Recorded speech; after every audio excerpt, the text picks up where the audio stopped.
Welcome to Hockey Night in New York, where Islanders hockey is always top shelf.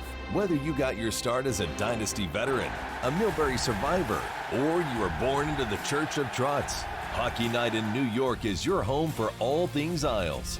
Now, here are your eclectic hosts, Sean Cuthbert and Christian Arnold. Ladies and gentlemen, it is Hockey Night in New York. Welcome to the program, everyone. It is Sunday, May 2nd, 2021. Coming at you live from the Hockey Night in New York studios on Long Island. Another big show coming up for you tonight. Mr. Andy Graziano of NYI Hockey Now will be joining us. You're familiar with that publication, right? I heard it's pretty good. Yeah, here's all right. Yeah. My name is Sean Cuthbert. With me, as always, my pal Christian Arnold. Christian, how are you? Pal, really? Pal, buddy, friend, Interesting. compadre, Very amigo. interesting. I I'm mean, well. I can go south with that if you want. I'm well, Sean. How are you? I am well as well. Nice to see you. Sure. Sure. All right, folks. So thanks for once again tuning in to another edition of Hockey Night in New York here at twitch.tv/Hockey Night NY, and of course on all your favorite podcast providers. The New York Islanders have clinched a playoff spot. Very excited about that. We'll get into that soon because I got to remind you about our sponsors. So I want to send a big thanks to Blue Line Deli and Bagels located at 719 West Jericho Turnpike in Huntington. Head on over for great food, great people, and great service. Check out the menu at BlueLineDeli.com. We're also happy to be sponsored by Ty Technology, a voice-over IP company providing phone services for businesses across the country. If you're tired of dealing with long hold times and the impersonal service of companies like Spectrum, Optimum, and Verizon, give Ty Technology a call at 516-856-7800 for 3 free months of service. So, Christian, let's dive in here. You got something? I was going to say we should give Donnie a shout-out. It's his birthday today. Yeah, we were going to do that, but okay. Okay, well, you didn't... Certainly didn't Yes. seem like it. You mentioned Blue Line Deli. Didn't mention his birthday. We were going to do it during the Hero, but that's all right. We'll do it now. Happy birthday, Donnie. Yeah, it should. Happy Should be the 40th, first thing we do right Donnie. off the top of the show. Happy birthday, Donnie Rosner. Not only is he a great, great sponsor of the show, but also now a great friend. Yes. Great to have him in the I mix. sincerely say that. Fantastic individual. One of the nicest guys I ever met. So a big happy birthday to you, Donnie. Appreciate everything you do. Yes, and the Islanders gave Donnie probably the best birthday present he could ask for, and as you mentioned, they clinched the playoffs. That's finally right. against the New York Rangers. What was it, 4-0, a 3-0 win over the New York Rangers. It was a drubbing. Yes. a drubbing Yes. of the Yes. New York Rangers. Yes. In a game where the Islanders needed that win, in back-to-back games, actually, when you think about it. And, Yeah. they put on 2 very good performances after a rough week against the Washington Capitals. So certainly a big birthday present for Donnie, and even bigger couple wins for the New York Islanders. Yeah, I suppose that's what you would say, CA. We're kind of doing things out of order tonight. But yeah. Yeah. But yeah, absolutely. So look, they had a rough night on Tuesday against the Caps. They gave up that early goal, like a minute 20 into the game, and the Caps just out-Islandered the Islanders for the remainder of that game. I thought it was a masterclass by them. I thought, as frustrated as you might have been with the Islanders' performance that night, I have to give a lot of credit to the Caps just for the way that they gave the Islanders nothing. They really shut them down, and it wasn't for a lack of effort, at least from my point of view, but they just couldn't generate anything because I thought the Caps did such a good job of clamping down on them. Yeah, it was obviously a strong effort from a team that's at the top of the division for a very good reason when you think about it. So certainly, sorry, I was looking at the chat. I know you were. I know. But there's no rundown. I did not blow up the rundown. There is no rundown. There's so a rundown. There's no rundown. There's no a rundown. Not that I'm aware of. Okay. Not in my head. Proceed with your thought. Yeah, not in your But head. no. There's not a lot in there to begin with. But, go ahead.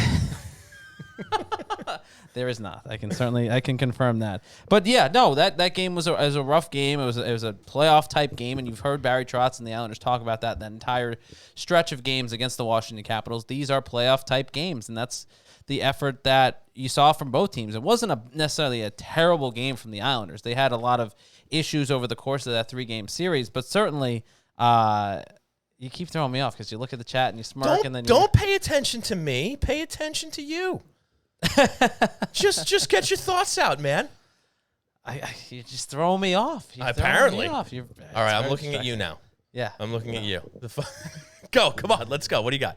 No, but it was a playoff type game, and you saw a battle like that. The first goal was the only goal of that game, and as you said, Sean, the Islanders were out-Islanded by the Washington Capitals. They certainly didn't give them too many opportunities, and certainly the Islanders didn't do themselves too many favors in certain areas of their game. But I think overall, that series kind of and that stretch of games where you saw the Islanders not at their top form like you did against the Rangers in those two games certainly raised some red flags. We certainly talked about it at length about some of the issues that the Islanders were going on with the Islanders, and it was good to see them get out of that series and then go into two games with the Rangers and get back to the style of play that we've become accustomed to all season long. Yeah, and I guess you just wonder, I suppose, a little bit, is this going to continue to be a theme for the Islanders in that they're very successful against the non-playoff teams, but they're having a harder time with the playoff teams, which of course makes sense, but pretty soon there's not going to be any more non-playoff teams left. And if they want success, they're going to have to find a way to beat the teams like the Capitals. And what has me a little concerned about what I saw against the Capitals is just how well they did play them on Tuesday. The Caps were able to play Islander-style hockey on Tuesday, and they outmatched them. Now, that doesn't mean it's going to happen every night if and when they meet up with them in the playoffs, but I think it's going to make them a tougher out this year than they were last year when the Islanders pretty much took care of them pretty handedly. And I think this time around, if and when they do face up against the Caps, I think they're going to give them a much tougher series. Oh, 100%. Yeah. Last year was such a a different type of scenario, considering all of the external circumstances that were going on top of actually playing these games that were going on. So, I mean, I don't look at last year and go, the Islanders are going to roll through some of these teams like they did in the, they're not going to roll through them this year like they did last year, because it's just such a different situation. And while everyone's still trying to figure out where the playoffs are going to be held, how is the format going to be, not the format, but how long are we going to have to wait until, or are we going to have to wait at all until the Canucks finish their season? How long is this layoff? Is it going to impact teams in a good way, in a bad way? I mean, there's so many different external factors this year as well that it's a much different scenario even compared to last year and all the different external factors that were going on. I mean, none of these teams were going to be an easy out. No. You look at the way the season has gone, and you're playing a team 8 times during the course of a 56-game schedule. You get very familiar with these teams. The Washington Capitals to the Buffalo Sabres. You get to know them pretty well. And then you're going to have to play another, best of 7 series when you already know these teams pretty well and a lot of their tendencies. You're certainly there's some understanding, I guess, when you think about it, to why now down the stretch here in these last couple weeks of the season or so that the Islanders game is getting picked apart a little bit because these teams have seen it so much. The Capitals are now very familiar with what the Islanders style of play is. They played a series against them last year in the postseason. They played 8 games against them now during the regular season this year.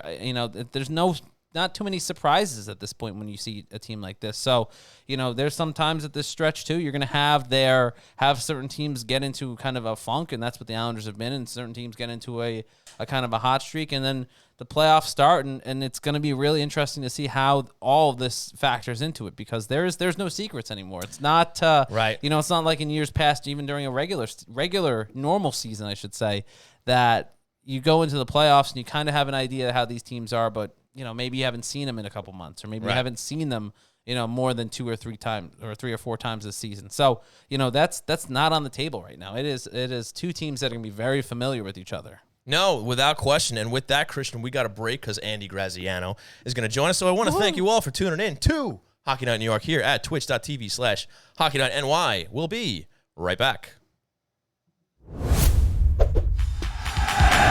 Customer service is the backbone of any great business, and reliable telecommunications is essential to keeping your client base happy. Introducing Tide Technology, a low-cost, flexible internet phone service founded on the idea that every customer deserves exceptional service while providing simple setup and management and easy integration to clients across the country.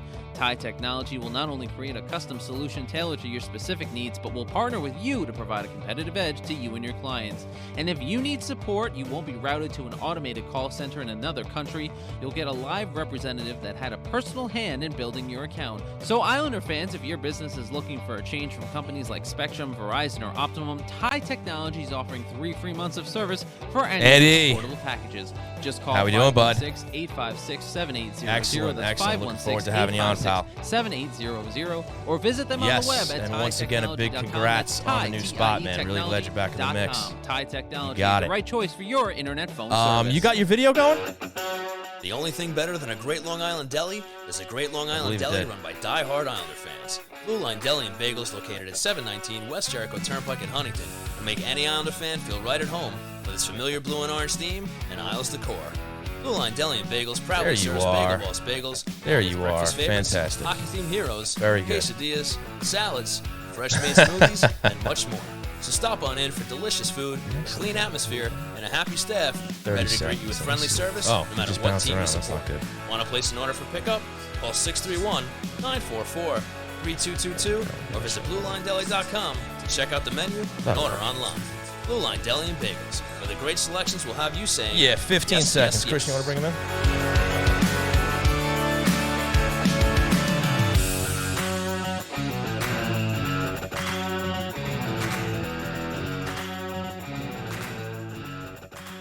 Did you have a nice break? Well, it's time to get back on the couch for more Islanders therapy with Shawnee and C. Arnold on Hockey Night in New York.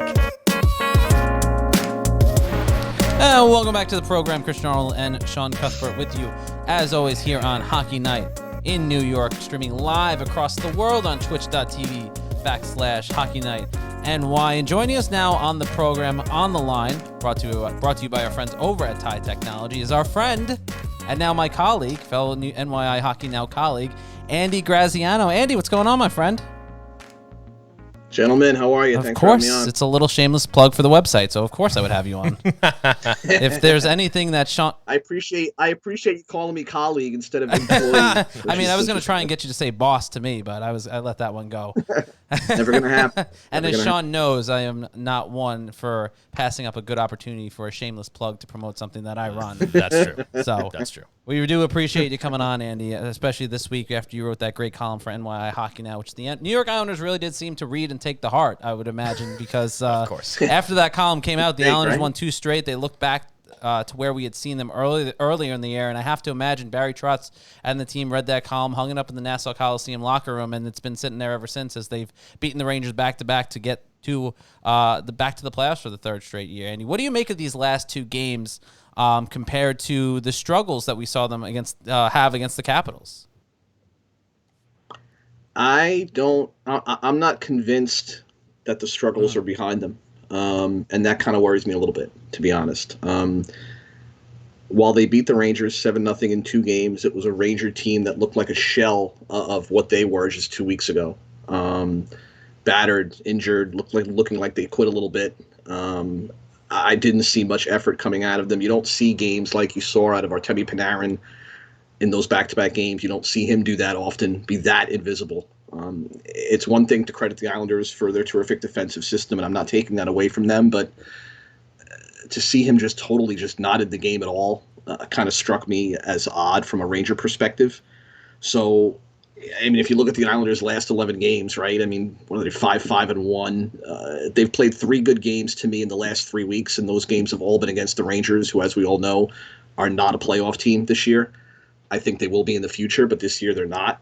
And in those 11 games outside of the Ranger games, we've seen the Islanders get pretty much outplayed at a good clip. It's not like those games were close where you say, okay, a bounce here, a bounce there. They've gotten really, really outworked by the teams that they're going to be facing in the playoffs. And so that to me is concerning. If my columns become locker room fodder, then that's great. I'll continue to hit on that note, on the notes that I have to hit on to get them to play better. But I'm not sure as well that 2 upcoming games with Buffalo and 2 upcoming games with New Jersey is going to make me feel any better heading in, because again, it's teams that they're not going to be. They're not. Are we catching it at a bad time, Andy? Yeah, Do you want to take the call? Or? No, I'm getting. I'm a popular guy. Lowe's has to deliver my mulch, so they have to call right now. So I'm sorry about that, but yeah, I don't think 2 games with Buffalo and 2 games with New Jersey is going to make me feel much better. that last game against Boston, I don't think is going to be much of anything with the Islanders already clinched. I don't think they're a long shot right now for the 1-2 seed based on the tiebreakers. So I'm not sure that game's going to bear much fruit either. So they got to get their act together. I'm not feeling great, to be honest. Andy, to play not devil's advocate, but to kind of bounce off what you've been saying, I mean, on the opposite side, you could certainly look at this stretch as an opportunity for them to fine-tune those issues that we saw against teams like Boston and we saw against teams like Washington and kind of get back into that spot headed into the playoffs. It almost provides them, you could look at it more in a glass half full perspective and say it provides them an opportunity to tune out some of those issues that they had and get everything right into the playoffs, or more likely what will be some sort of break before the playoffs start, because Vancouver still won't finish their season for another week and a half. And that's the big question, right? Is that break, which as you expertly pointed to, is that break going to be enough of a big fat red reset button that they had last year? Because that's another thing too that I wrote about in my column. This isn't a 1-year thing. This exact same thing happened last year to them. No, 100%. Where they came out, they had that incredible stretch, then they played like meh, and then they played worse than meh, and then they had that big fat reset button, right? Which they're not going to have this year. Well, they're going to have it, but it's going to be a week as opposed to 3 months. Are they going to be able to take advantage of that? I think you're right that these games against the Sabres and the Devils, they're going to be competitive games. I don't think those are two teams that I've seen in the last week or so that have quit at all in my mind. The Devils are playing some really good offensive hockey, especially. So those aren't going to be walkovers. But, yeah, I mean, it could be an opportunity for the Islanders to kind of use them to work on some facets of their game that they've been lacking in. I don't think this team just can't score. I don't understand what the drought. It's incredible.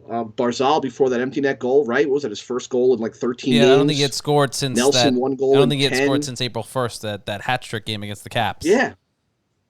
It's insane. And, I look back at the trade and I'm like, I still like the trade. It's hard to criticize a general manager going for it when he feels he has a team that can make a run to a Stanley Cup. So I still think that was a trade that needed to be made. However, now in hindsight, and again, you can do this with everything, right? You can always look back on something and pick it apart, but I'm not sure that Lou would have traded what he traded, including a first rounder, if he knew Kyle Palmieri was going to play, 12 to 13 minutes a night on the third line.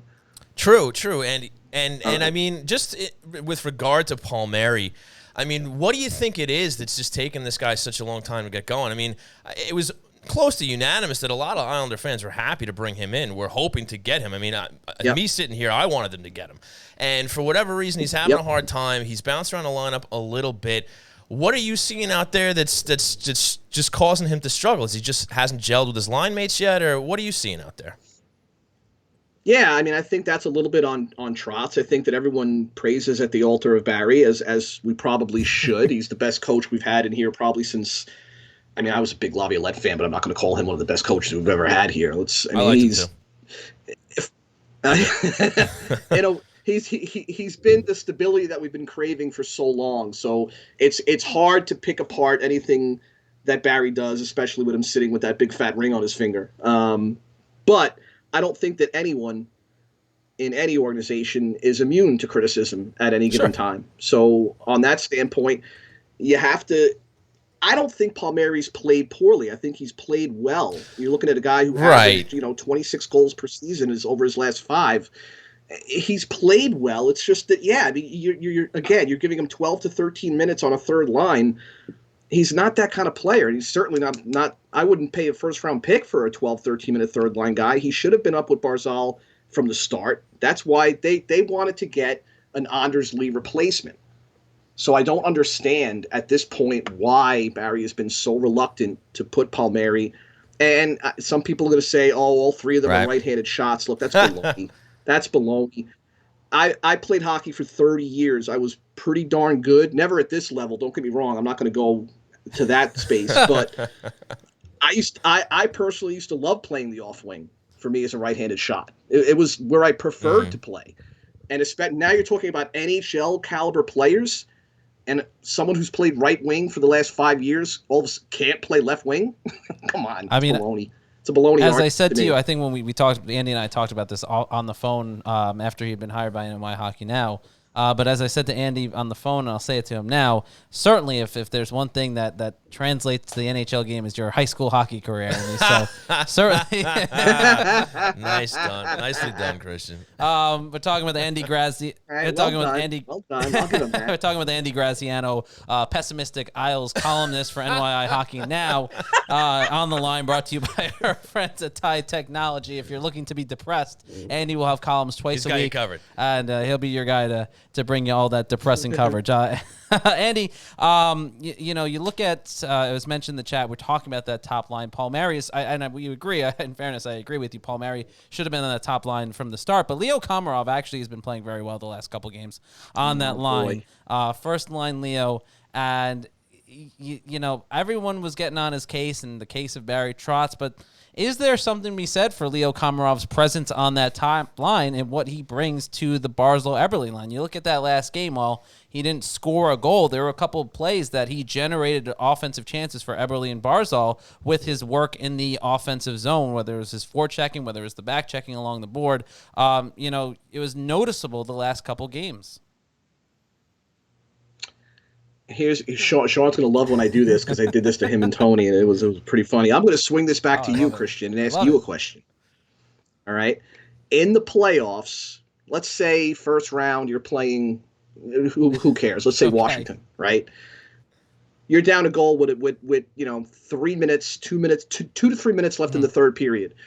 Do you want Barzal, Eberle, and Komarov out there? I think if the line is trusted enough, if Barry Trotz sees something in that line, then you have to give him the benefit of the doubt. And you look at the body of work that he's put in the last couple games, and that stays steady. Then I'd be comfortable with it. I understand where you're going with it. Again, he's not the natural goal scorer or the goal scorer that you've put in to fill the Anders Lee role in that part of the lineup. But at the same time, I think the fix there hasn't been to try and replace Anders Lee, but to try and put the player that best complements at this point Eberle and Barzal. And for whatever reason, that appears to be Leo Komarov at the moment. I'm not saying it stays that way forever, but it certainly seems like that's the guy that gets Barzal and Eberle going the most in the last couple games. And I think it's hard to argue with that fact right now.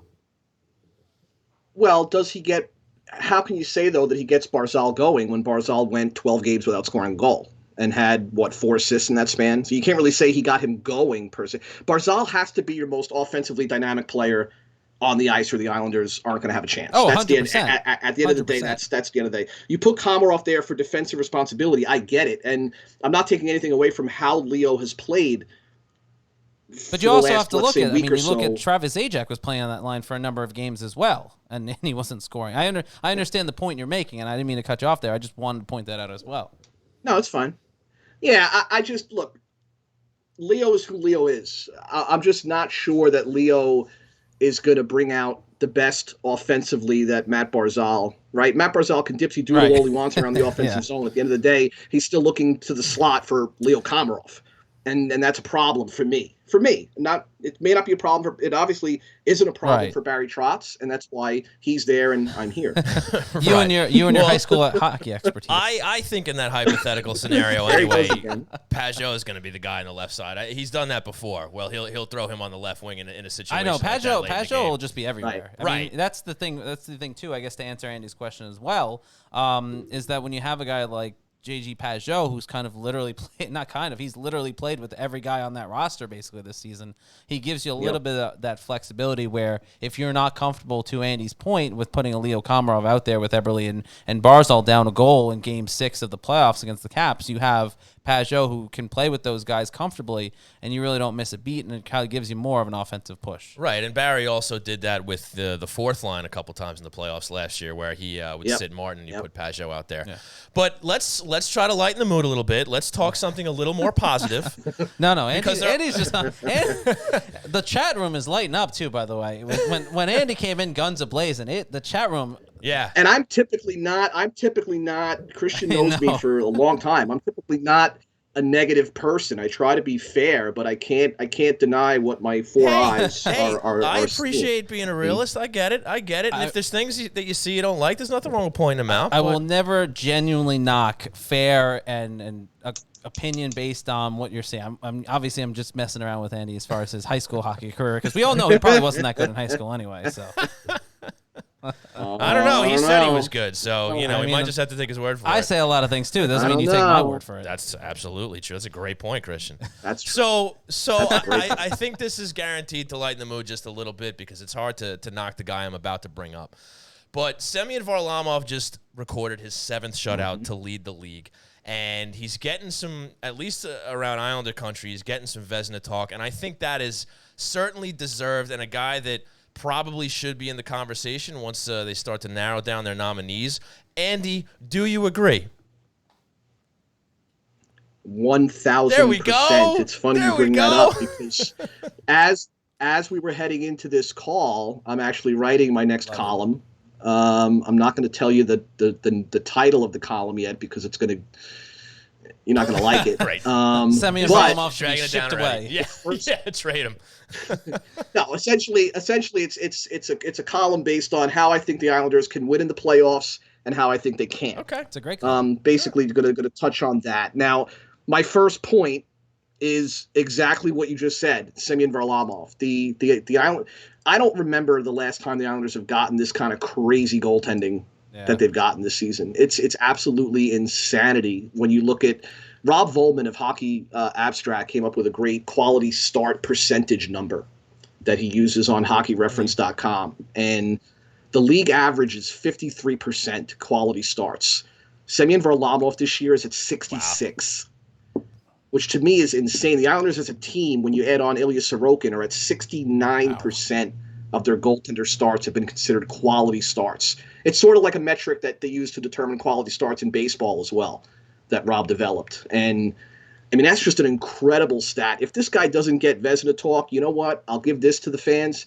I'll start buying into conspiracy theories against the Islanders then, if Semyon Varlamov is not a finalist for the Vezina Trophy. Because the way it's just unbelievable how lights out he's been. And without Varlamov and without Sorokin, even with some of the soft goals that Ilya has to fix in his game, the Islanders are nowhere near where they are in the standings without those two playing where they're playing. That's how about this? Instead of bowing to a statue of Barry Trotz and instead of bowing to a statue of Lou Lamoriello, perhaps we should all be bowing to a statue of Mitch Korn.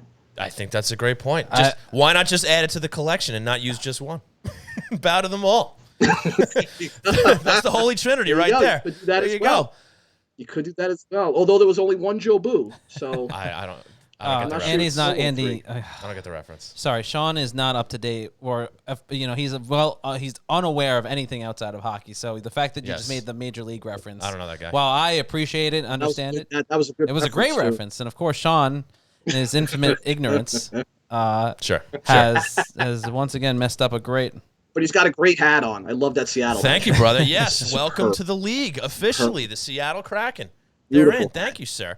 So I guess just to piggyback off of that, we all seem to think he's good enough to get consideration for the trophy. You look at the other goalies he might be competing against. Do you think he's done enough to win it? I do. I don't see how you.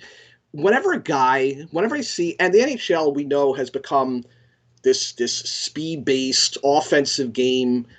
It's rare nowadays when you see a guy post a sub-2 GAA. A sub-2 GAA in today's NHL with the quality of offense that's around the 30 teams is just incredible. It's absolutely mind-blowing to me that this guy's got a 199 GAA and a 930 save percentage with 7 shutouts. I don't see how that doesn't make you a finalist, if not the leader at this point. The one disparity in numbers I saw when I was kind of taking a look myself was Vasilevsky has a significant number of more wins than Varlamov does, and I think if there is any sort of difference, that might be the one. And that's fine if the voting block wants to be that narrow-minded and look at wins, which for a goalie I base as purely a team statistic. If they want to be that to me is almost like what I've been arguing for 10 years, and that's the true definition of the Norris Trophy and the true definition of the Hart Trophy, which I don't think has been followed for the last 10 years. Now, that's not to say that Connor McDavid isn't the greatest player on the planet right now, because he is and probably deserves the Hart Trophy. But how many times have we seen the MVP and the Norris go to just the player that puts up the most stats? And it's not truly indicative of the award. If you're telling me who the best goalie in the NHL is right now and who is purely the number one factor why his team is where they are, I don't see how there's an argument against Semyon Varlamov. There you go. See, he can say nice things about the Islanders. We're talking with on the line with us right now, brought to you by our friends over at Tide Technology, is Andy Graziano. Andy Graziano, senior columnist for NYIHockeyNow.com. You can follow his great columns twice a week, every week on NYI.com, NYIHockeyNow.com, along with my coverage of the New York Islanders. Obviously, you can tell who's the more pessimistic one of the two of us, apparently. But Andy does a tremendous job. His first column was spot on with what's been going on with the Islanders up until that point. And Andy, now going forward, we were talking about these last couple games here with obviously the non-playoff teams, Boston aside there. When you look at those games, what in your mind is the most important thing for the Islanders to work on going into the postseason now that spot is clinched? Oh, the power play, the power play. I can't. Oh, my God. So the power play then. Yeah, I think it's the power play. Come on. When you go into the playoffs, we know how the officials, you're going to either get an official that's calling everything, or most likely you're going to get an official that's calling nothing. And we know how the playoffs are played. You guys are hockey experts. I've watched hockey a long, long time. A lot of tight one-goal games in the playoffs that can be decided on one or two power plays a night. And man, if you're fluttering to even on your zone entries, which drives me up a wall, makes me want to throw my Why have they become such a big problem for this team? It's unbelievable. It really is. And you have one of the most dynamic zone entry players in the division, if not the league, in Barzal. Yet you have somebody with lightning speed on D and Leddy. Granted, he's the only one with speed on the Islanders D, but I don't get it. They're so darn stagnant, right? Even when they do break the zone and then they get to set up, there's just not enough movement. They're all standing still, except for Barzal's doing circles and pirouettes and spins and making guys break their ankles, and everyone else is just standing still. By the way, if it was up to me, I'd stand Martin in front of the goalie and just plant him there in cement skates, not legal, and just throw everything at the net because nothing else is working. By the way, if I haven't mentioned it already, you should be watching us on twitch.tv/HockeyNightNY every week, because if you're not watching Andy's hand motions and movements and facial expressions as he's explaining his lack of confidence, I guess you could say, in the Islanders' power play, you're really missing out, because it is something to behold and worth the price of admission when it comes to just watching the show on twitch.tv/HockeyNightNY. We encourage everyone, if you're listening back on the podcast, to do so as well by watching us back on twitch.tv/HockeyNightNY. Andy, you mentioned the power play there, and obviously you're not thrilled with it. You mentioned Barzal and Leddy and their speed and Barzal's ability to kind of pirouette and dipsy doodle around everyone. Has part of, in your mind, or at least maybe in thinking back to it now, is part of their struggles on the power play, even just to enter the zone, could it be related to the fact that these teams have seen each other so many times that they know by now that, Barzal is going to try and spin around every defensive player and to get into the offensive zone, and Nick Leddy's going to try and blow past you, and then really that's about the strength of the Islanders' power play at the moment? But then you can say the same thing about every other team, right? That employs that play where they come to center ice, the defenseman comes to center ice with the puck. Every single person in the building and watching on TV knows they're going to drop it back to an on-rushing forward who's circled around the net with speed. They all know they're going to do the same play. All teams do it. The Capitals do it with Kuznetsov and Backstrom. The Penguins do it with Sid. The Bruins do it with probably Bergeron more so than anybody. So all teams typically do the same zone entry. So I don't think that's really the issue where other teams have caught on to the specific way that the Islanders do it. I Man, I don't know. I just Nobody seems I've heard to. some funny calls on Twitter to bring Scott Gomez back, which kind of made me laugh. Yes. How the tables have Hashtag turned. rehire Gomez. Hashtag rehire Gomez. And that's the thing, right? You look at, and Sean said this a couple of minutes ago. You look at a team like the Islanders, and it just boggles your mind that their power play is that bad.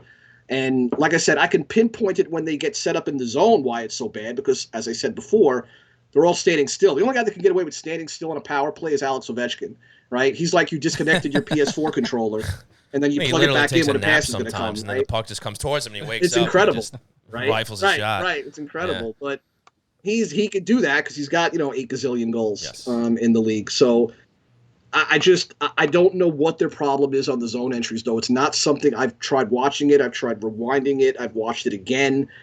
It's just the strangest thing. I just cannot pinpoint why they're having so much trouble. Yeah, I think there's a lot of elements involved there. I mean, it'd be nice if Ryan Pulock could actually hit the net. That would probably help as well. So it's just a lot of things. The zone entries is the one that just frustrates me the most. But yeah, they got a lot of work to do. So hopefully they do get a break between their end of the regular season and whenever they do decide to start the playoffs, because the last time they had a break in their work in the power play, it actually did very well for a month. So maybe that'll help them out. But I got one last one for you, Andy, before we let you go, and that is regarding number 26, Oliver Wahlstrom. He's gotten himself back into the lineup. I'm very happy about that. And he's actually found some success on the power play recently. Do you like him in the lineup full time, and do you think he should continue to get on into that power play so he can try his own, I suppose, Alex Ovechkin impression?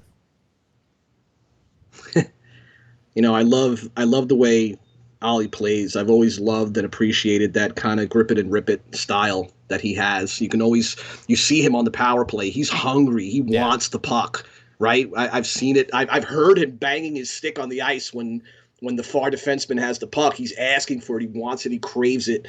And that, to me, is the mentality that the Islander power play outside of Ollie lacks. I don't think there's any reason or cause to sit him again. Agreed. We kind of said this for so many years with the Islander rookies. You're never going to know what you have unless you play them. Look how slowly and painfully slowly they brought along Ryan Pulock, right? And now Ryan Pulock's turned into a true first pair defenseman in the National Hockey League. It's like they have this philosophy where they feel like guys have to develop for 2 to 3 years, and that's not necessarily the case. In Ollie's case, he needs to play. Yes, he hit a little bit of a wall the last couple of weeks, which almost every rookie in the NHL does in their first full year. I don't think there's any way you take him out, and if he's going to continue with that grip it and rip it style, then that's somebody that you absolutely have to have on your first power play unit. Andy Graziano, senior columnist for NYIHockeyNow.com. You can check out his columns every week at NYI Hockey Now. Andy, it's great to talk with my friend. It's great to have you on board at NYI Hockey Now. I look forward to your next column and seeing what's in store ahead. It's going to be fun, a lot of fun working with you, and obviously we'll get you on the show a little bit more because who's to say? But You're being forced. No. That's the truth. You can say it. No, I'm not being forced. I'll be honest, it's self-promotion. I love self-promotion. I don't think anyone in our audience would dispute that. This is all purely to promote NYI Hockey Now. Purely. Purely. Well, Andy, I repeat. And Andy's a great guest as well. There you go. Yeah. There you go. Yeah, Andy, big congrats on the new gig. Yes. Best of luck. Don't let this guy, cause any trouble, because we know it can be trouble. Pulling me around. But big congrats. Thanks a lot for joining us tonight, and we'll have you back on soon, all right?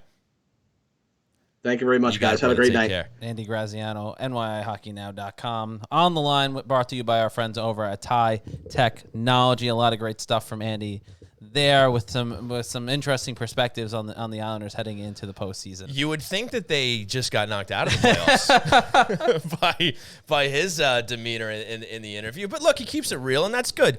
You can't just say that everything's sunshine and rainbows with this team, because but they're not. It's not. And the Islanders do have some real problems heading into the playoffs, They especially the power play. 100% agree with Andy. It's been perplexing this entire year as to why, outside of that stretch in February, that they haven't been able to get their power play going. It's mind-boggling at this point. And I'm kind of glad now that the Islanders have that final game of the season against the Bruins. Because they get a little taste of one of those tough teams before they head into the playoffs. Like, they're not – I mean, look, you play your last 4 games against Buffalo and New Jersey. Maybe you win them all. Maybe you don't. But maybe you're feeling a little bit better about yourself than you should. Yeah. You know, so I'm glad that they're going to have that last test because that game will more than likely involve some sort of jockeying for positioning, you know, in the playoffs. So that's a game both teams are going to be playing hard for. So I think that's going to be good before they actually head into the real playoffs. And you got a big smirk on your face. What'd you see in the chat? What do you got? Mellermania 22 goes, wow, this is depressing, guys. I mean, look, again, you got to keep it real. Look, they're playing well. They just beat the Rangers twice. It's fantastic. It's great. But there's some other teams that they're going to have to beat too, and we haven't really seen them do that in a while. Right. They had a rough time against Boston. They had a rough time against the Capitals. They lost 3 in a row against those guys. So, look, it's great that they scored a bunch of goals against the Rangers. It's great that Varlamov got his 7th shutout. I mean, it's all good stuff, but you know, now you got to play even weaker teams in the division to end the season, which will be good for the, you know, their place in the standings. But, you know, they got to, I guess, kind of, at least for me, kind of reprove that they're going to be able to beat these teams in the playoffs. Do I think they can? 100%. I think this team is still capable of going on a deep run. If they figure out a way to unlock, quote-unquote, Kyle Palmieri and perhaps to a lesser degree Zajac, if and when he gets back in the lineup, then it takes the team to another level because they're pretty much – when they do get these wins, since they've gotten them, they've kind of been dragging those guys along. And to repeat Andy's sentiment, he hasn't been playing bad as far as Palmieri goes, but the points just aren't showing up on the score sheet. So if and when they do, this team is going to be that much more dangerous. And, you know, if the hockey gods can shine on this team's power play a little bit more and he gets involved there and starts putting in points, then they're going to be even more dangerous. So, yeah, maybe there's a negative tone here and there on tonight's episode, but you know, you got to try to look at everything and see, you know, what's been going on with this team lately. And outside of beating the Rangers a few times, they haven't beaten the big boys in a long time. I mean, first of all, I want to address Joe's comment in the chat there. If Christian was your boss, you'd be depressed too. That's fantastic. Not true. I don't know, great man. Boss, but also, Joe might be onto something let's be real. I'm in no way in charge of Andy. Andy is just a great addition to the website. So I'm certainly by no stretch of the imagination his quote unquote boss. So that's not the reason why he's so negative. I think he's just maybe he's waiting for that mulch for a while, and he was depressed. Maybe it was didn't supposed come to come this Friday. weekend. Yeah, maybe that's where it's a late delivery.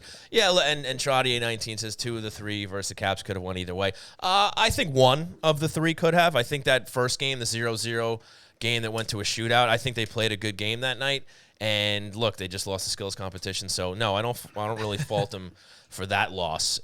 You know, look, they couldn't score a goal, but neither could the Caps. That was a good, solid game. But I thought the next 2 were not very inspiring.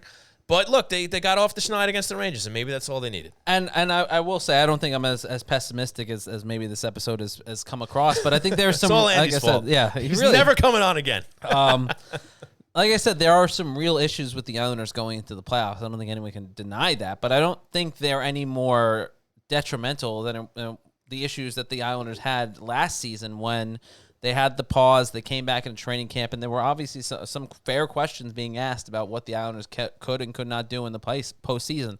I think at the end of the day, though, that this team is built to succeed in the postseason by the additions that the Islanders made. Kyle Palmieri, Travis Zajac, Zajac being the depth guy, Braden Coburn being a depth guy on the blue line. Palmieri, obviously the intention and the immediacy is for him to be that goal scorer and fit that Anders Lee type role, but it seems like instead, you know, Trotz has tried to find the right mix for the playoffs, and where Palmieri and Komarov, those guys are not necessarily ones that you're putting in the lineup to score goals, I guess, at this point, but maybe to play a more responsible role alongside some players that need a little bit more of that. You look at Everly and you look at Barzal, and those guys are 2 guys that have improved, immensely, especially Barzal and their responsibility in the two-way game. But there's still errors and turnovers that those guys make, Barzal especially, that could be construed as issues going to the postseason. When you have a guy like Komarov, that certainly kind of fixes that issue a little bit. And Palmieri, the same thing on a line with Pajot and Oliver Wahlstrom, and it certainly gives 2 guys, I like that line. Palmieri. Yeah.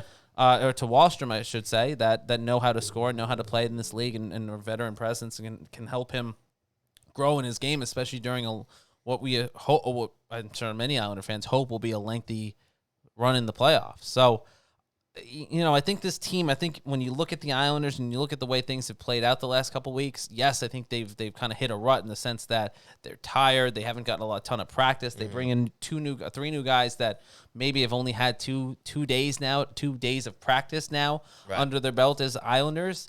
And I think there was a great point made in one of Arthur Staples' columns recently where he was kind of looking back at last year as well and said if there wasn't a break and if there wasn't a pause because of COVID, that maybe people will be looking back at the Pajot trade and be questioning its value as well. I mean, it's sort of the same conversation I think we were having now that we would have been having last year. So I think obviously the circumstances are different. I think that, as Andy pointed out correctly, there isn't going to be that big pause for 3 months, but you still get a couple weeks of practice time. I think that'd go a long way because when the Islanders and everyone else went to the postseason, they only had, 2 weeks of training camp before they went to the bubble in Toronto. So it wasn't as though the pause was 3 months of practice. No one was doing anything. Well, they also got healthy too. Pelech was out, Zizekas was out, so that helped. But you'll probably also you're not obviously getting Anders Lee, but you'll get guys that'll get back to be able to take some rest, get back into shape, be somewhere near 100% going into the postseason. Yeah. Instead of going right into the postseason after the regular season ends. Maybe a Barry Trotz system is just a harder system for players to get accustomed to, and that's why Pajot struggled at first. That's why Palmieri and Zajac are struggling now. Maybe it's don't get the practice time. It makes it even tougher. Because you can make an argument on the other side of the coin, like, well, look at this guy who got picked up by this team at the deadline. He's putting up points left and right, and so you have a little bit of even buyer's remorse coming from some fans you see on Twitter. Oh, they should have got Hall. Look at Hall putting up goals at Boston. He hasn't needed any time to get to gel with that team. But again, maybe it's the Islanders system. Maybe it's bad luck. It's probably a mix of all the above. And even if we did start the show with maybe a more negative tone than you'd like to hear, after just clinching a playoff berth and wiping the floor with the Rangers. It's just I'm just thinking, big picture here. But with that being said, Christian, you said it yourself. This team is built to go on a deep playoff run, and I still firmly believe that they can. I've been saying they're a Stanley Cup contender now for a while on the show, and I still believe that. I still think they can win the Cup this year. I want that storybook ended. Bring the Cup back home to the Coliseum in the last season. I mean, make the movie, write the script. I mean, let's see it all happen. It can. It absolutely can. But, it also doesn't mean we can't talk about some concerns, in their play recently. If they're having a hard time against those teams that they got to get through, I still think they can beat the Caps, the Pens, and the Bruins to come out of this division. Right. But it's just as far as what have you done for me lately, they haven't beaten any of those teams lately. Right. That's it. 100%. I agree with what you're saying there, and I think at the end of the day, I think we agree that.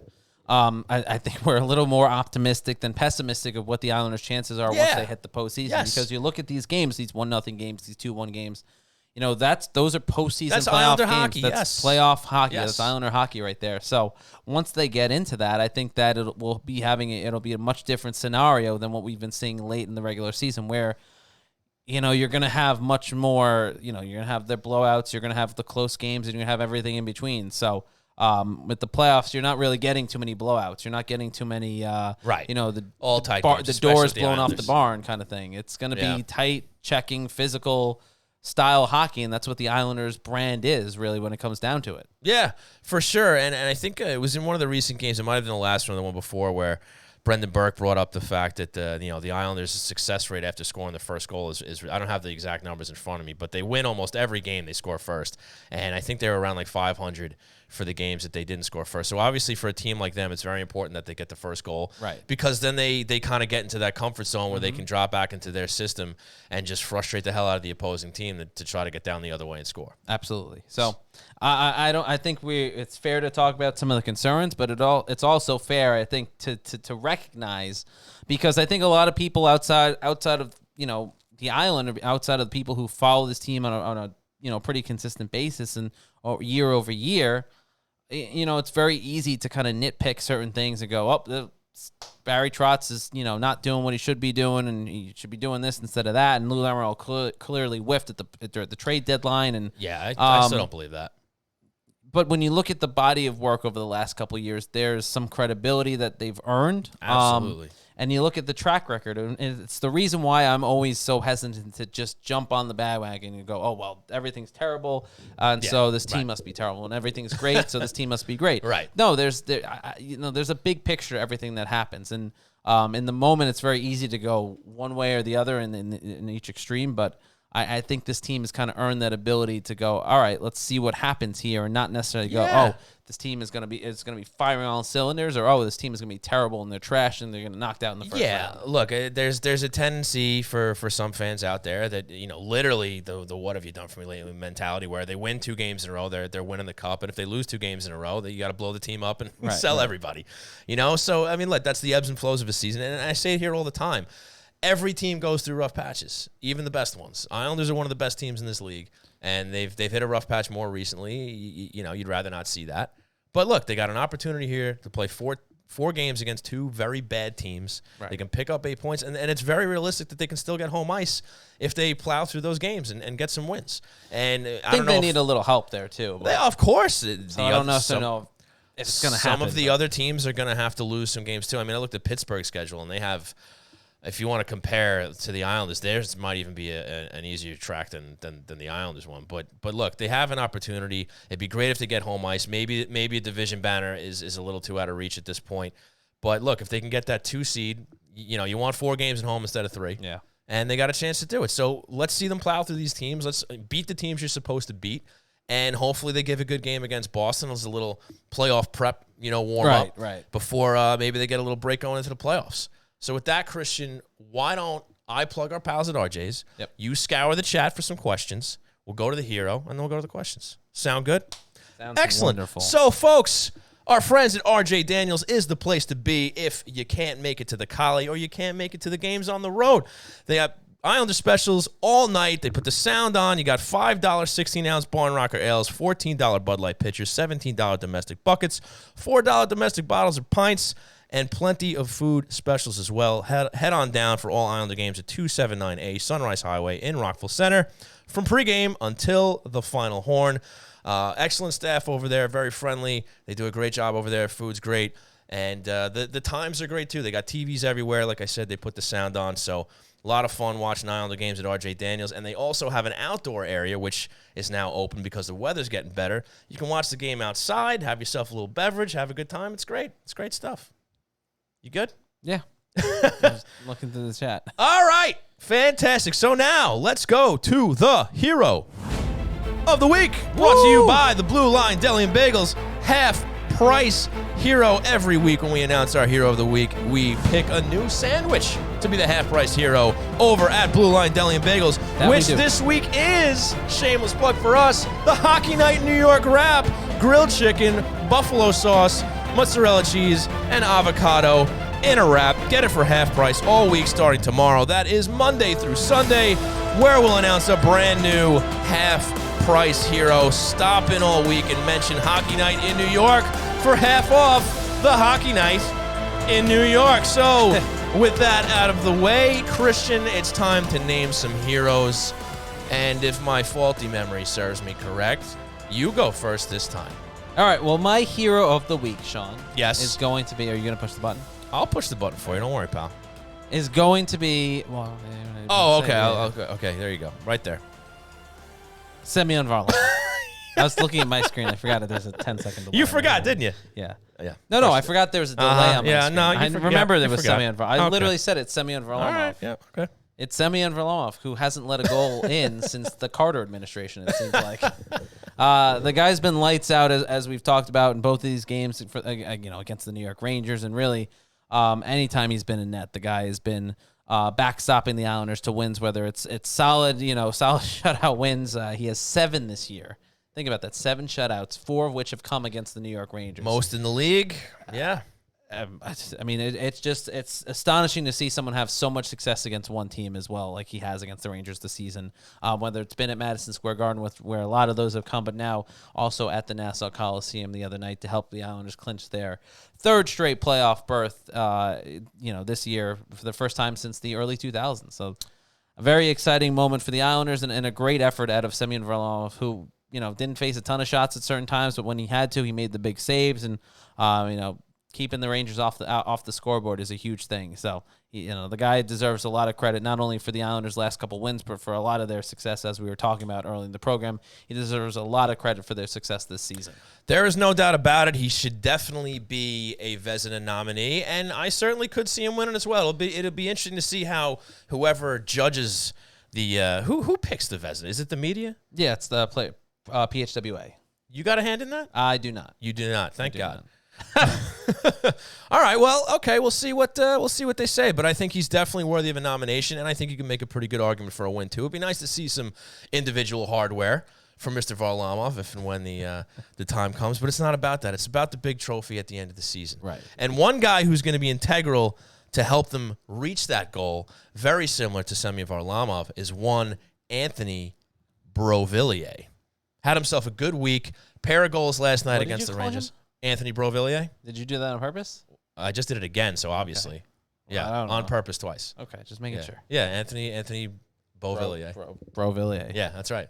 That's right. I'm having fun here. I try to have fun on the show sometimes. No, today's a depressing show. Right. Didn't you get the memo? Thanks, Andy. Yeah.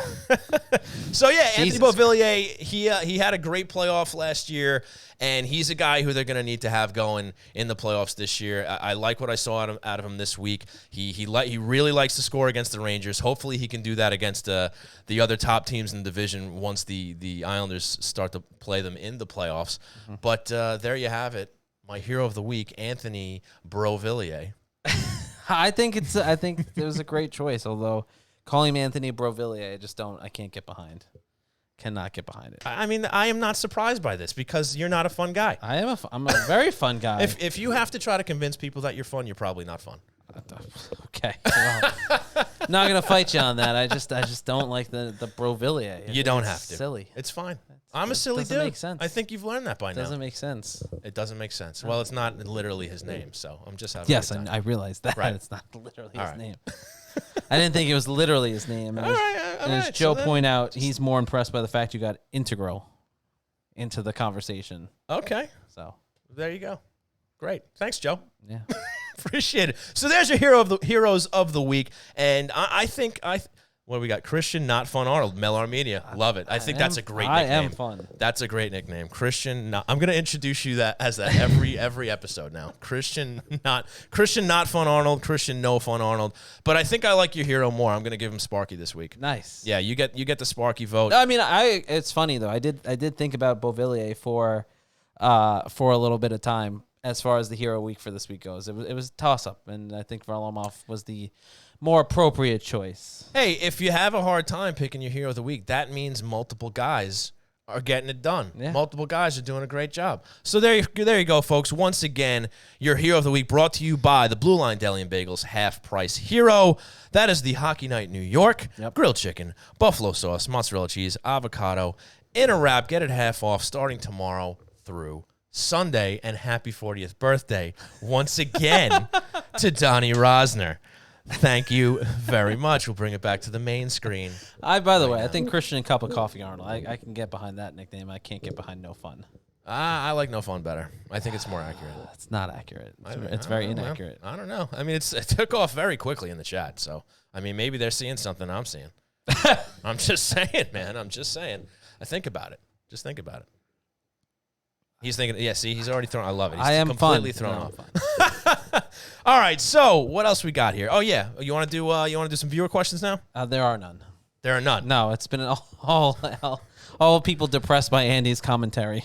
Do you want to make one up? Does any of the viewers want to throw one at us now? There was literally no I want questions. you to look at Joe's comment in the chat, though. Where?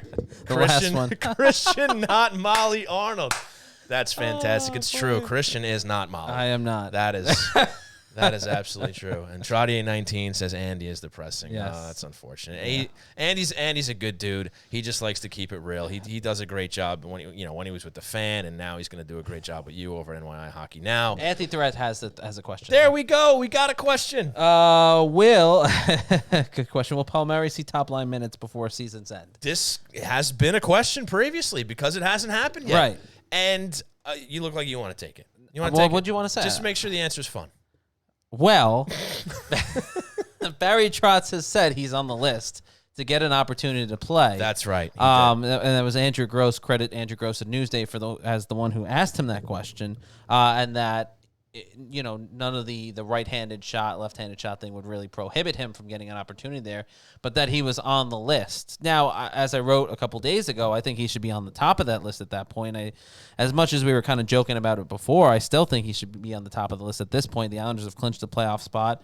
I understand they're still trying to fight for home ice advantage, but I mean, at this point, give the guy an opportunity there to play along Eberle and Barzal. I like that. Especially with these games against teams where, you're, and I hate saying this, you're the better team going into it, and these teams are the division bottom feeders, and I mean, I get they have no pressure, they're playing with house money, yada yada yada, but at this point, so are the Islanders sort of. I mean, I get home ice advantage is important, and as we've discussed on the show, I think it still holds true to the Islanders considering their home and away record, but this year with the way things are, home ice is still Sean has a point, and I hate admitting it. Sean has a point about home ice and some of the, the external factors that came along with it that don't necessarily come along with it this year.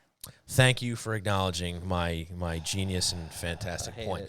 We do have have some more questions that came in now, which is great, and I like this one because we kind of forgot to bring it up. Is our thoughts on Turner picking up the rest of the NHL TV package? Thank you to MJ Beckman for asking that question. Yeah. I'll swing that to you first, and then I'll give my 2 cents. No, well, I just answered the last question first. You go this time first. All right, I just thought maybe this time you could give a fun answer.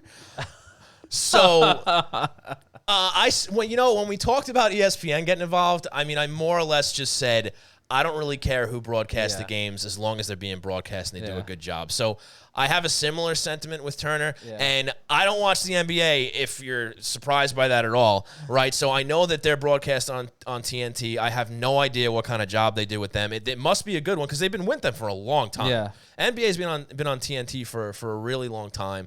I do like the fact that they're going to be on HBO Max. They're going to have NHL games streaming on. I think that's pretty cool. So, I guess I like the fact that there's going to be wider coverage of the NHL in a sense of where you can actually watch your games, right? Like whether it's HBO Max, TNT, TBS, right? And there's a couple of other networks that fall under their umbrella. So, if you have an HBO Max subscription, but maybe you don't have a TNT one, you can still catch the game, which is kind of cool, right? That kind of works. All right, so I'll take this question now. It was still a fun answer, though. Was it? If you have to say it was a fun answer, was it really a fun answer? I think that this is a phenomenal thing for the league. Okay. I think Turner has shown, and Sean would not know this because he doesn't watch basketball or pay attention to anything outside of hockey. Apparently, couldn't even understand Andy's major league reference. I'm sorry, but watching basketball is just so. But all right, but you didn't even understand the Joe Boo. I have no idea who that is. That's a reference from the movie Major League, which is a pretty well-known sports movie. Oh, yes. So you should feel a lot I actually do know who that is. I haven't seen that movie in a long time. You should feel a lot of shame for that. That's a phenomenal movie. I don't care. That's a phenomenal sports movie. That's a phenomenal comedy. That's a phenomenal movie in general. You should feel shame for that. All right. But I think that Turner has shown, TBS, TNT, with their their studio show, that they can do a tremendous job with a broadcast. I would argue that their TNT their studio show for TNT and TBS is second to none. Really? I think it's best across the 4 major professional sports. I think that's great news. I think it brings a very entertaining, lighthearted, fun, informative broadcast to the viewer that keeps you interested, even if you're not a big basketball fan. Charles Barkley and Shaquille O'Neal and Kenny Smith and all those guys I do a tremendous job, and they bring a certain levity to it that you don't get when you watch a game. You don't get that from the NHL and NBC broadcast. You don't get that from the NHL network. They're not. Now you see why I wanted Christian to field this question. They're not as entertaining. I think that this is an opportunity for the NHL to really create something special and unique on that network that's different than what ESPN is going to do, because ESPN is going to be your informative, straightforward, more opinionated kind of content, and I think that's a great deal too, because you have exposure across different ESPN platforms and ESPN Plus, and of course the ESPN Talking Head shows, which will bring more notoriety to the league from the casual sports fan, and the same thing goes with the Turner broadcasts. This is an opportunity to have, as I see Charles Barkley being mentioned in the comments. Charles Barkley loves hockey. He has not been shy about talking about it during NBA broadcasts. I had no idea. And this is an opportunity to make him part of the fold of the NHL coverage. It's an opportunity to find other guys with character and entertainment value and opinions and information that have really made that NBA on TNT experience special, and do that with the NHL. And I think that's hopefully what the league does and allows TNT and Turner to do, because that would be a huge boost for the game, because not only you're getting more coverage that way and more notoriety, but with Turner on board, it brings you across different platforms. House of Highlights, which is a very well-known platform among a lot of young people, now that's part of the Turner brand. That'll be incorporated, and you'll have probably more NHL highlights. You'll have the Matthew Barzal goal where he's dipsy doodling around 30 different players to score. That'll be on House of Highlights now. You'll see that promoted across different brands. Bleacher Report will be in the mix now more.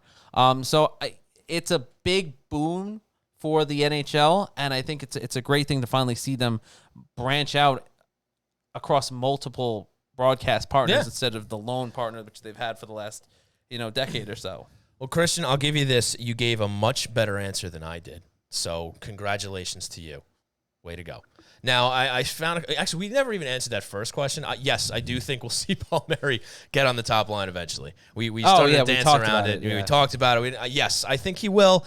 Barry said he's on the list. I think you were right that maybe now is a good time to do it while they play these bottom feeders in the division, maybe to give him a chance. Answer Joe's follow-up question about that. Is Palmieri okay? Remember, he took the shot to the head the other night. Yeah. He appeared to be okay. Barry Trotz said he really wasn't concerned too much about it. Or no, I'm thinking of Pajot, actually. Pajot was the one that also left the game yesterday for a period of time and then came back and I don't think played the rest of the game. But Pajot was okay. Yes. And Palmieri, as far as I know, is also okay. But we'll be able to find out more tomorrow when the Islanders play the Sabres and Barry Trotz addresses the media beforehand. Yes, indeed. Do we think Varley can get a goal this year? He's got 7 shutouts. Anything can happen.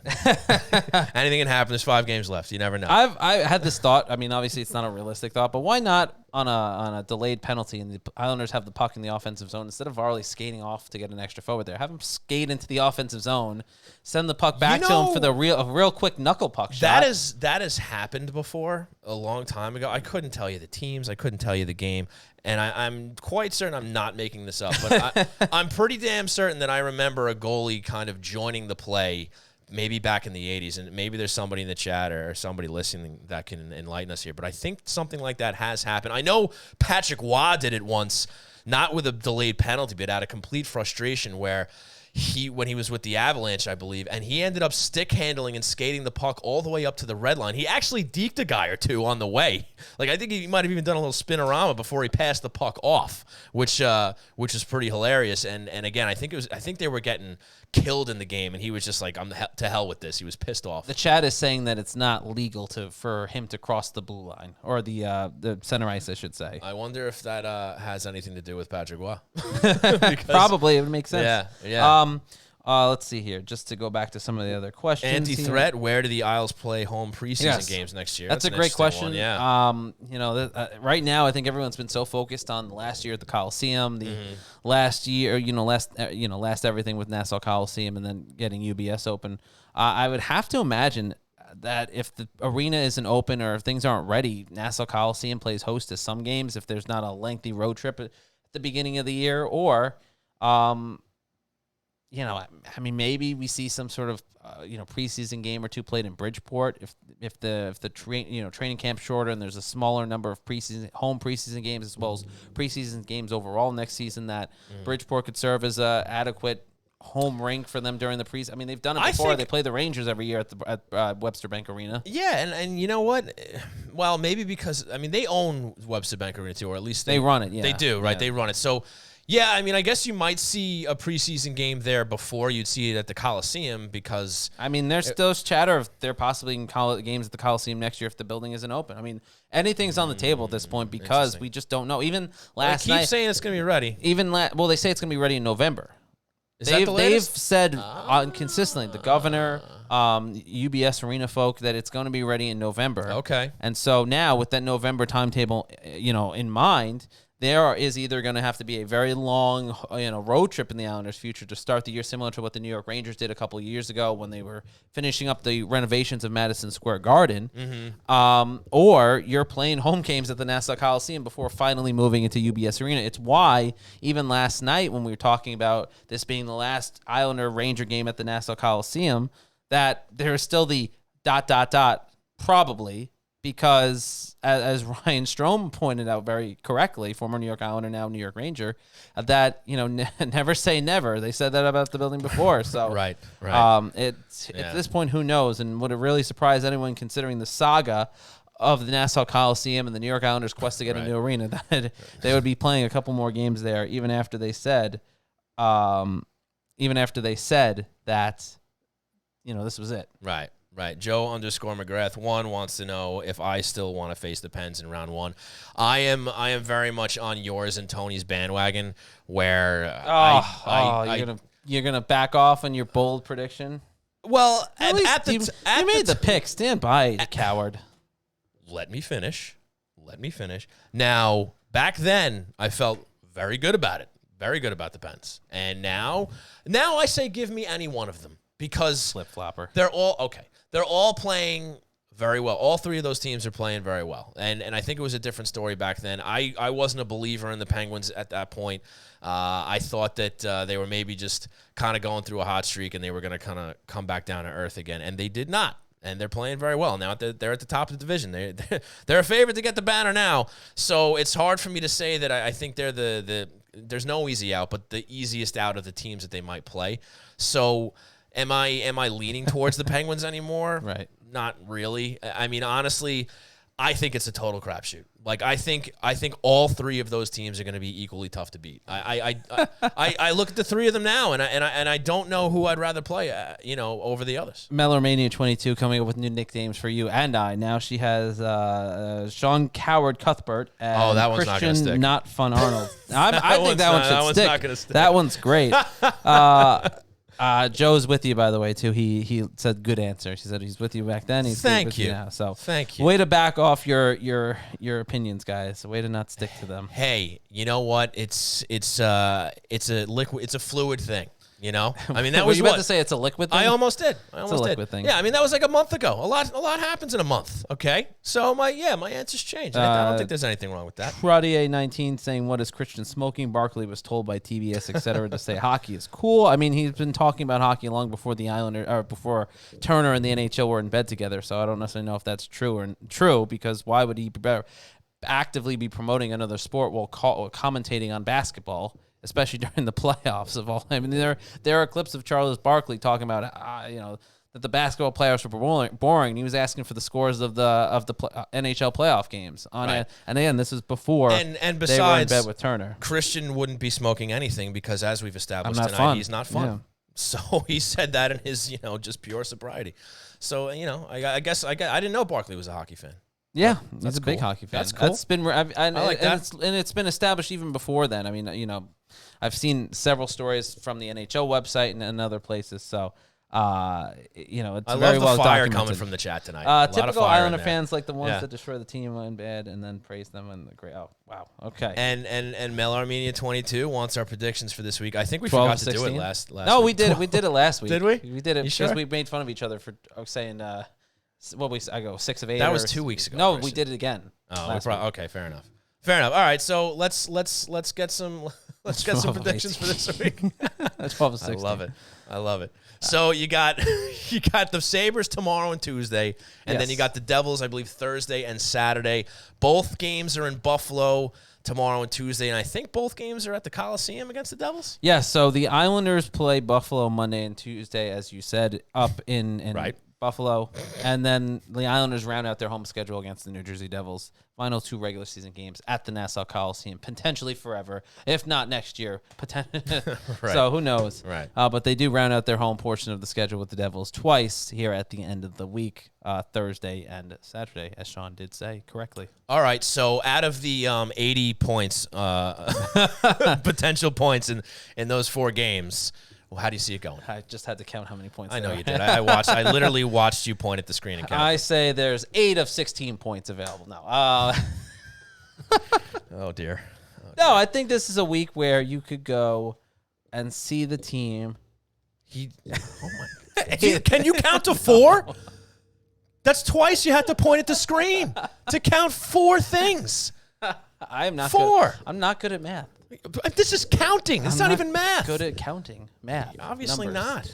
not. I mean, this is a week you could see him go 8. Goodness. Pick up 8 of 8 Yes, available points. They're gonna sweep it 8-8. Yeah, That's I think what we're on they're the doing. same page. Yeah, 8 out of 8 possible points Yes. because there's 4 games, 2 Times points 2 each. is 8. So proud of you. We got through it. That was math lessons with Christian Arnold. 9 times 6. That's 45. No, it's not. No, it's not. It's 30. It's 36. 36. 9 times 6. 36. No, it's not. No, 54. It's 54. It is 54. 9 times 6 is 54. Yeah, I never want to hear you 54. make fun of me. 9 times for my 5 is math. 45. Nope, don't want to hear you make fun of my math 9 skills times anymore. 4 is 36. Okay. See, I know him. All right. I think we had a question from B-Lars89. Yeah, he said, do we want a math tutor? I think we both could use one at this point. Yeah, that was a bit of a struggle. Do you see the Islanders resting some guys, or is it more important to get some chemistry? I think, are you okay? Are you all right? Is it still the math thing, or is it the no fun thing? Are you okay? You gonna take some tutoring lessons from Brian? You need them. I have his number. Answer the question. Okay. All right. I don't think they're gonna rest anybody. I think that they're gonna go for some chemistry, and I think they are gonna, as Christian so adeptly put it earlier, that it's a good time for them to try to find some chemistry for guys like Kyle Palmieri. Maybe get him going during these games. I'm glad you're having such a good time over here, man. Wow, you're having fun. How about that? Look at you. You're crying. You're crying. See, this is why you got to tune in to watch the show, twitch.tv/HockeyNightNY, because you can not only hear us make fools out of ourselves, but you can actually watch Christian have a full-on breakdown, live on the air, complete and utter breakdown. He can't get it together. He's holding his nose. I don't know why. Are you going underwater, pal? What's the story here? Look at you. Look at you. Maybe he did start smoking something, because he just can't get it together. Can't get it together. Look at him. Look at him. He's a one-man show right now. He's having a ball. He's having a great time over here. He has no idea what's going on. No idea. It's like Simple Jack from Tropic Thunder. Fought in bathtubs, laughing his ass off. Look at you. So I don't know what was so funny about any of that, but it looks like Brian's having a great time at home, and that's great. This is what we want. We're not just an Islander talk show. We are just clown entertainment as well. That's what we go for here at Hockey Night in New York. I can't wait to introduce our new sponsor next week. That's going to be a lot of fun. Don't give it away. I can't do that yet. Sure, I'm going to get through that now. That's going to be amazing. If this is any tease to what that's going to be, it's fantastic. Yeah, we got a new sponsor coming up next week, and very excited. We're looking forward to. What were you talking about? Yeah, you have no idea. You just went. I mean, you want to talk about off the rails? Yeah, no, that was it. Actually, that is I your blame segment. Joe. Joe tweeted, and here's off the rails, and that just sent me. I don't know why I found that so funny, but because it's true. It really was. True. But yeah. do you see? Are we answering? Do you see some guys arresting some guys, or that's the question I was answering while you were having a breakdown? That's what I was asking. Yes. Well, I said they're not going to arrest anybody. I said that they're going to play to win these games, not only for chemistry and lineup, but also to get some points to try to get home ice. Gotcha. Christian, are you capable of fielding that one? Do you want to give an opinion on that? Yes. What is more important right now? I think it's that chemistry. I think bar none, it's that chemistry, because if you look at what's been going on, I think one of the biggest issues has been the lack of chemistry the last couple games before these Islander Ranger games here, playing the Caps, playing some of those oh boy, those other teams. All right, here. Ready? Go. Playing those. I won't look at you. Playing those other teams, Boston, some of the other teams in the division. This is not helping at all. I think to answer the question, the short version, it's chemistry. It's chemistry. I can't. It's chemistry, folks. Christian thinks that they're gonna keep the lineup in there. They're not gonna rest anybody for the sake of chemistry. And like I also say, it's gonna be for points in the standings, so that they can hopefully attain home ice. We did it, buddy. We did it together. That's why we're a team. So I think that's it. I think that's all the questions. Is there a gas leak? Possibly. Very possible. I think we're good on the questions. So that was a lot more fun than I thought it was going to be. That was excellent. Yeah. So the last thing I'll say before we wrap it up is don't forget to go to HockeyNightNY.com to check out our new merch. We got some shirts we've been plugging on the show here. We got the Retro 94 Long Island with the nautical theme, the old 90s color scheme, if you will. We also have the fantastic Wally Amazing Hockey Player shirt, which Brian Larson, B-Lars 89, was great enough to model for us last night at his little, I believe, Islander viewing get-together he posted up on social media, which is great. Thanks for that. Appreciate the support. Thank you. So you can get that. You can get that as well as the Hockey Night in New York hat. I almost pointed to my Seattle Kraken hat, but that's not the Hockey Night in New York hat. We have a great Hockey Night in New York hat that I usually wear on the show. Strangely like a Seattle Kraken hat. It is the Seattle Kraken hat. But you can get all that stuff 10% off with promo code HNINY. 10. We'll be rolling out some other stuff in the future as well. So definitely check that stuff out. Please.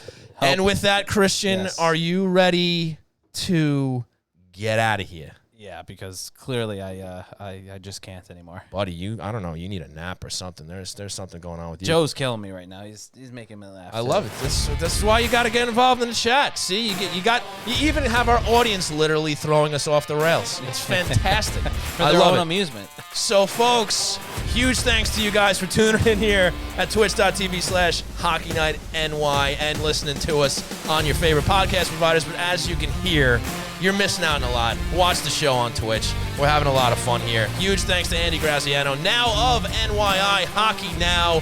Can't wait to see more of his content. He does a great job covering the Islanders. Definitely better than this guy over here. Anyway, hey. Also a huge... I didn't mean it, Christian. Don't worry. Don't worry. It was a joke. Don't take it so seriously. I meant it. Huge thanks to our sponsors, Blue Line Deli and Bagels, located at 719 West Jericho Turnpike in Huntington. Head on over for great food, great service, and great people. Check out the menu at BlueLineDeli.com for their great selections and hockey-themed heroes, including the Hockey Night in New York wrap. And a huge, huge thanks to our friends at Ty Technology, a voice-over IP company providing phone services for businesses across the country.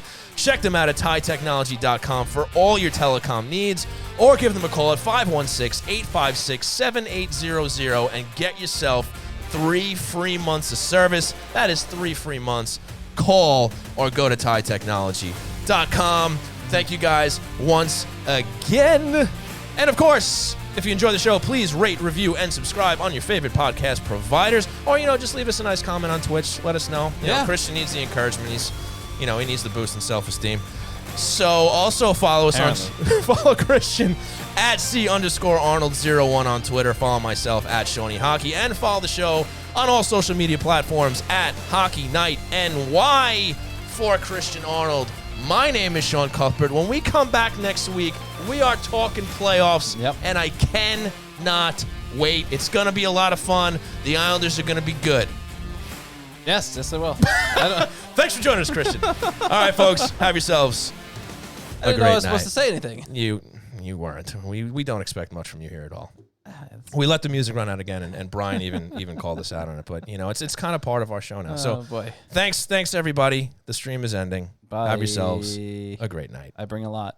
You bring. Oh no, you don't. Bye. Bring a lot. Bye. Bring a lot. Bye. Bring a lot.